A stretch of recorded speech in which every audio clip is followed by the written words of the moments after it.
Let's connect our Google Sheets data to Google BigQuery. First, a disclaimer. There is a native way to do it, but I will show it to you in another tutorial. Here, I will do it with Power Metrics, which is no code, and we have some AI features that make it even more simple. I will get started by going to powermetrics.com and I will log in with my Google account. Now on Power Metrics, I will click on Create and I will click on Google BigQuery as the destination. Now I will select the Google Sheets data source. And by the way, if you would like to combine your Google Sheets data with other marketing data sources, this is the place to do it. Now I will name this connection so I can organize my data for later in the case that I am doing more connections or I am connecting more data sources. Here I did the connection, I selected Google Sheets. It is time to connect my spreadsheet. So I will go to connect accounts, I will go to add account, and here I can, for instance, connect my Google accounts to access my spreadsheet. So here I will reconnect my Google account so I can show you how it works. I'll go to reauthorize, I will connect my Google account, I will go to allow, and this will show me all the spreadsheets my Google account has access to. I will select this spreadsheet in particular, and I will click on select and next.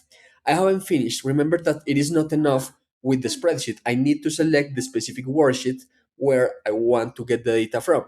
So once with my spreadsheet, which is here, I will see that it is called CRM offline data. I see that the a worksheet is called add spend all data or deals. I will look for these tables on Power Metrics. So here I will go, I will find my spreadsheet and I will select add spend and deals. I wanted to show you this because if you have multiple spreadsheets, you can combine them automatically with Power Metrics. So you don't need to do any VLOOKUPs or need to do any data blending directly on Google Sheets. Here I will go to save and I will go to next, and now it is time to match and map my data from Google Sheets. So the first table, which is ad spend, I will go here. And in this part, I can map my field so I can explain to Potter what field I am relating to. So you can blend this data with other data sources.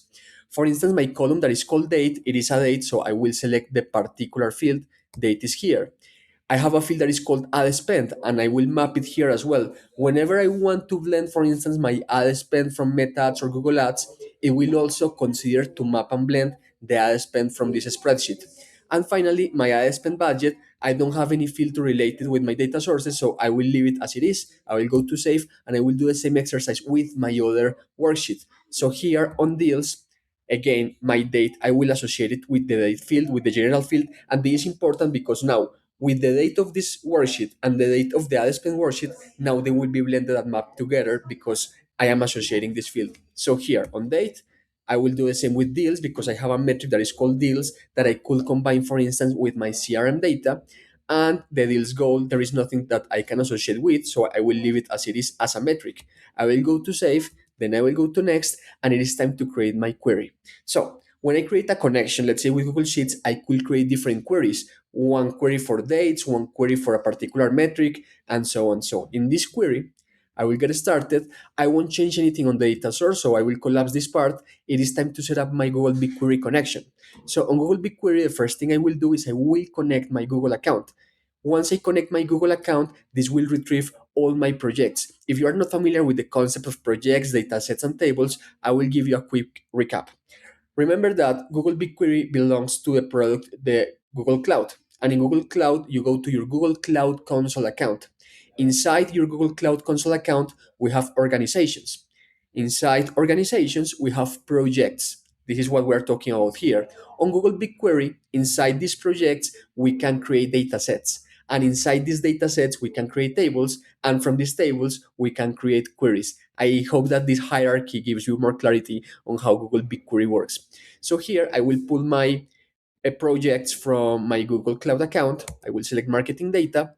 And as the dataset location, I will choose multi-region because I want to make it agnostic.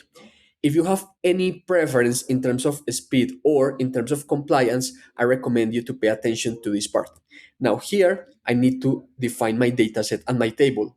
I can create a new table or I can do it from here. So here I will select my dataset. Previously, I created a dataset that is called my new dataset, and this table, I will call it sheets. On Google BigQuery, I need to create a dataset and a table with the exact same names so the data is sent correctly to Google BigQuery. I have finished my connection to Google BigQuery. It is time to create the actual query. So I will go to metrics and I can bring all the fields from my Google Sheets. Remember the difference of metrics and dimensions. Metrics are numbers like currencies, values, time, and so on. Dimensions are the way you break down your data by date or by any criteria that you have on your Google Sheets. In the case of my spreadsheets, my metrics are ad spend and also deals. Actually, if I look for deals here, the interesting thing is that ad spend belongs to one worksheet and deals belong to another worksheet, but I can bring them together in the same query. That is fantastic about data blending and mapping your data. So here I have ad spend and deals. What about if I do something else? I bring this other deal, which is the deal goal that I also have in my worksheet, and also I can bring my ad spend budget. But there is something else I can do. I can also bring my dimensions. I want to break down my data. And the way I will do it is with date. As you can see, this date doesn't have the Google Sheet icon because it is not a particular field from one of the worksheets. It's the combined field that is called date that is already unifying the dates from both worksheets. So here I will choose date, so my data will be blended. And in the preview, you can see how this works. In the same table, I am bringing ad spend, deals, deals goal, and ad spend budget. What is the magic part of this thing is that this table comes from two separate tables. That's what I am talking about blending your data. I will go back to metrics and there is something else I can do. I can create my custom metrics and my custom dimensions with AI. So if I go to create metric, I will create a new metric that is called, for instance, cost per deal or cost per action. And in a prompt in natural language, I will explain, okay, I want you to do the summatory of ad spend and divide it by the summatory of my deals. I want to see what this understands. This created a regular expression that create the formula, and now I calculated my cost per deal. This formula, remember, is combining metrics from two separate tables. Now here I will go to create and I created my custom metrics. I could do the same with custom dimensions. For instance, if you have values like the deals pipeline, we could combine or tag or clean this data as well with AI because besides these formulas, we can create regular expressions for conditionals. Now, the next part of the query is more simple. It's simply defining the date ranges, the filters, and so on. I will start with date ranges. So in date ranges, I can select custom and dynamic date ranges. Custom date ranges is any range that you want. For instance, February 1st to February 28th.